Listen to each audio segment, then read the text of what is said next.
Hi guys, Trainspace here and welcome to episode 1 of Let's Talk with Trainspace. Today we're going to be going over the East Coast Main Line versus the West Coast Main Line, the facts about the two, my opinions about the two, and hopefully you can come to think of your own opinion on which main line you prefer.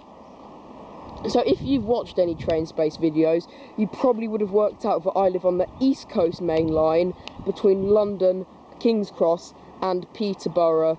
The trains that mainly run on this line are Virgin East Coast, Grand Central, First Hull Trains and Great Northern. And the operators on the West Coast Main Line are Virgin Trains, London Midland, Southern Rail and the Colonial Sleeper.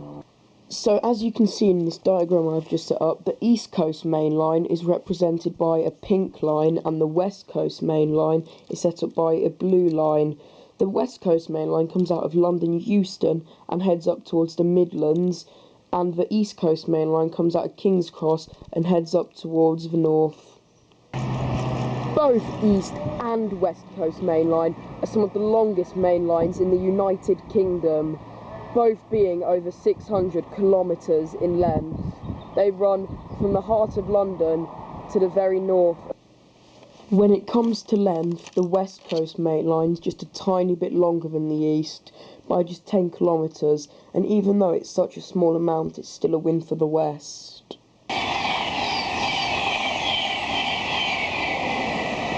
And as that lovely Virgin East Coast Class 91 just rolls past, we're going to be discussing the different types of trains that you can see on both lines. Here are just some of the trains you might see on the East Coast Main Line. Virgin East Coast operates HSTs and Class 91s. You'll see Class 180s by First Hull Trains and Grand Central Trains. Great Northern operates Class 365s and 387s. And they also operate 319s/317s. And on the West Coast Main Line, some of the trains you might see are Class 350s operated by London Midland. Virgin Trains operates Pendolinos and Voyagers. Southern operates Class 387s and 377s. West Coast Main Line fun fact. The West Coast Main Line holds the train station which is the most northern point a Southern Rail train will ever visit, Milton Keynes Central.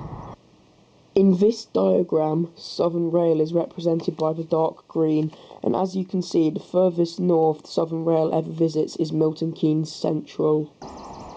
Both East and West Coast Main Lines are electrified lines. East Coast Main Line fun fact. The East Coast Main Line is one of the few main lines in the UK where the world's fastest diesel-powered train still runs, the HST. West Coast Main Line fun fact. The West Coast Main Line has a special night train service called the Colonial Sleeper that runs from London to Scotland, and it's one of the very few sleeper trains that still runs in the UK. East Coast Main Line fun fact. The service from London King's Cross to Edinburgh Waverley by Virgin Trains East Coast is the most used single route in the United Kingdom. What you're about to see now is some clips, first from the East Coast Main Line and then from the West Coast Main Line of both high-speed and local trains.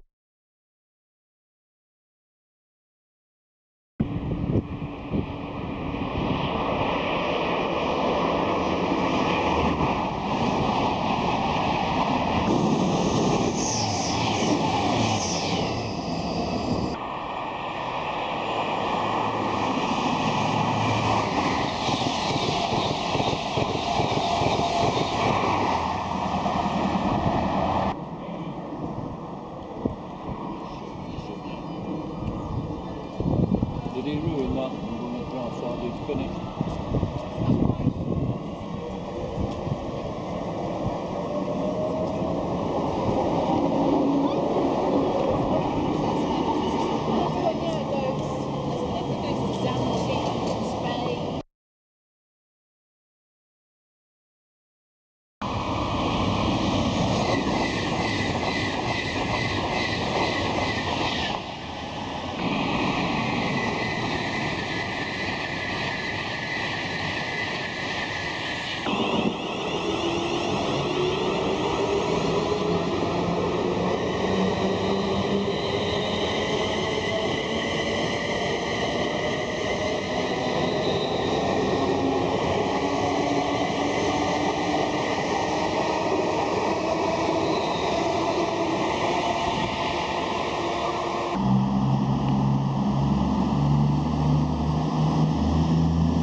Personally, I prefer the West Coast main line, just because it's a lot more modern and you get a lot nicer trains on the West Coast rather than the East Coast, and you can get more trains to more places more frequently.